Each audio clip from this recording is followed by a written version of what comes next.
Vamos a imaginarnos la escena por un momento. Un hombre, probablemente el filósofo más famoso de su ciudad, se encuentra ante una elección imposible, una de la que no hay escapatoria. O renuncia a todo el propósito de su vida, o se enfrenta a la muerte. Y ojo, porque esto no es una simple anécdota histórica, ¿eh? Este es, de alguna manera, el momento que define la razón de ser de toda la filosofía occidental. Y esta es la gran pregunta, ¿verdad? La que está en el corazón de todo este asunto. ¿Qué clase de convicción puede ser tan fuerte como para que alguien la ponga por delante de su propia supervivencia? Para intentar entenderlo, tenemos que hacer un viaje. Nos vamos directos a la antigua Atenas a presenciar los últimos y decisivos días de Sócrates. Y claro, uno se pregunta, ¿cómo sabemos todo esto con tanto detalle? Bueno, pues tenemos que darle las gracias a una persona en concreto, a su discípulo más brillante, Platón. Es que si no llega a ser por él, por sus diálogos, la historia de su maestro, su misión, todo se habría perdido para siempre. Platón fue mucho más que un alumno, fue el cronista que se aseguró de que esa voz jamás se apagará. Venga, pues entramos en materia.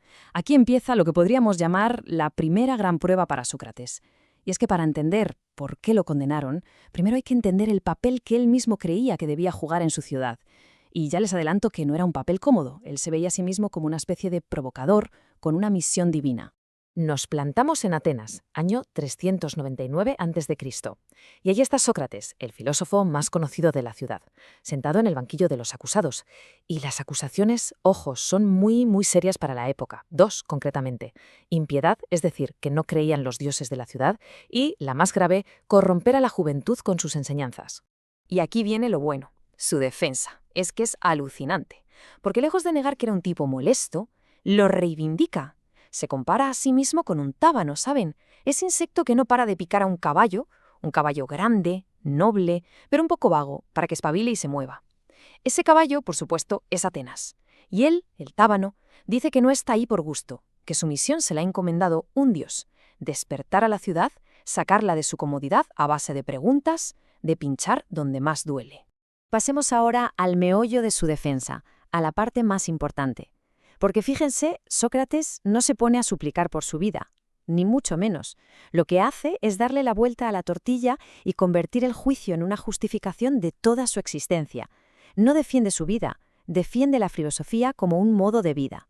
Y el concepto clave aquí, el que lo explica todo, es este: la vida examinada. Para Sócrates, vivir no era solo, respirar y pasar los días. No. Para él, la vida tenía que ser un proceso activo, diario, de autoanálisis, de poner a prueba constantemente nuestras propias creencias y las de los demás. El objetivo, acercarse a la verdad y a la virtud. Vale, ¿y cómo ponía esto en práctica? Pues con su famosísimo método socrático. Era un proceso que en apariencia es sencillo. Primero, interrogaba a alguien que afirmaba saber mucho sobre algo.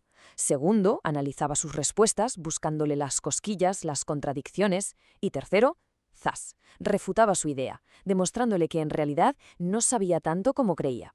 Pero ojo, el objetivo no era humillar, sino algo mucho más profundo: mostrar que reconocer la propia ignorancia es el primer paso para empezar a aprender de verdad.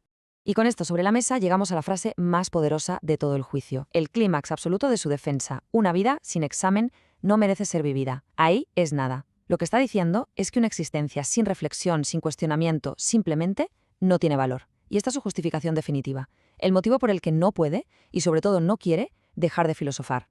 Claro, esta postura tan radical lo pone entre la espada y la pared. Le lleva a un conflicto inevitable, sin solución posible. Un choque de trenes entre la autoridad del tribunal ateniense y lo que él considera su deber más sagrado. De hecho, la corte le ofrece una salida. Le dicen: mira, Sócrates, te perdonamos la vida si prometes dejar de filosofar, de hacer preguntas, de examinar a la gente. Pero para él eso es imposible. Es como pedirle que deje de respirar. Como él mismo dice, su mandato divino es vivir filosofando, así que la lección está clarísima y no tiene pelos en la lengua al decirla: obedecerá al Dios antes que a los hombres. El jurado, compuesto por 501 ciudadanos atenienses, no se toma nada bien este desafío. El veredicto es culpable y la sentencia, la pena de muerte. Pero la prueba para la filosofía de Sócrates no ha terminado. De hecho, la más difícil de todas está a punto de empezar. Bueno, pues nos movemos ahora a la celda de Sócrates, días después del juicio. Su amigo Critón, un hombre rico y muy leal, llega con un plan de fuga, y con él un nuevo dilema moral que va a poner a prueba, una vez más, la coherencia del filósofo. Critón le presenta argumentos muy potentes, muy prácticos. Le dice, podemos sacarte de aquí fácilmente. Si mueres, abandonas a tus hijos, le das una victoria a tus enemigos y haces que tus amigos quedemos como unos cobardes. Vamos, que son razones de mucho peso, basadas en la lealtad, la familia, la reputación. Pero Sócrates, fiel a su método, le da la vuelta al problema. La pregunta, le dice a Critón, no es si escapar es conveniente o seguro, sino si es justo. ¿Es moralmente correcto devolver una injusticia con otra injusticia, violando las mismas leyes de la ciudad que te lo han dado todo? Y para explicarlo, Sócrates usa una figura literaria asombrosa. Se imagina que las propias leyes de Atenas se le aparecen en la celda y le hablan. Le recuerdan que él nació, fue criado y educado bajo su protección, que ha vivido 70 años en la ciudad, aceptando sus normas voluntariamente. Escapar ahora sería como destruir a sus propios padres. Es, en esencia, la idea de un contrato social. Al vivir en una sociedad, acepta sus leyes, incluso cuando el resultado no te favorece. Y así, Sócrates llega a su conclusión final. Huir sería cometer una injusticia. Sería una traición a la filosofía de toda una vida. Por lo tanto, elige quedarse y beber la cicuta, demostrando con su muerte la misma integridad que defendió en vida.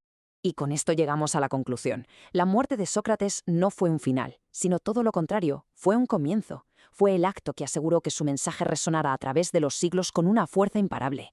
Y hay algo fundamental que no podemos olvidar. Sócrates nunca escribió ni una sola palabra. Todo lo que sabemos de él, su método, su juicio, su muerte, lo sabemos gracias a Platón. Fue él quien convirtió el martirio de su maestro en la historia fundacional de todo el pensamiento occidental. Entonces, ¿cuál es su legado? Pues es la idea potentísima de que la filosofía no es un mero ejercicio académico, es una forma de vivir y, si es necesario, de morir. Es una dedicación total a la búsqueda de la verdad y a la coherencia moral, por encima de todo lo demás. Y todo esto nos deja con una pregunta final, una que viaja desde la antigua Atenas y nos interpela directamente hoy. La historia de Sócrates nos obliga a reflexionar. ¿Cuáles son los principios por los que de verdad nos regimos? Y sobre todo, ¿hasta qué punto estamos dispuestos a defenderlos? La respuesta, como seguramente diría el propio Sócrates, solo se encuentra a través del examen constante.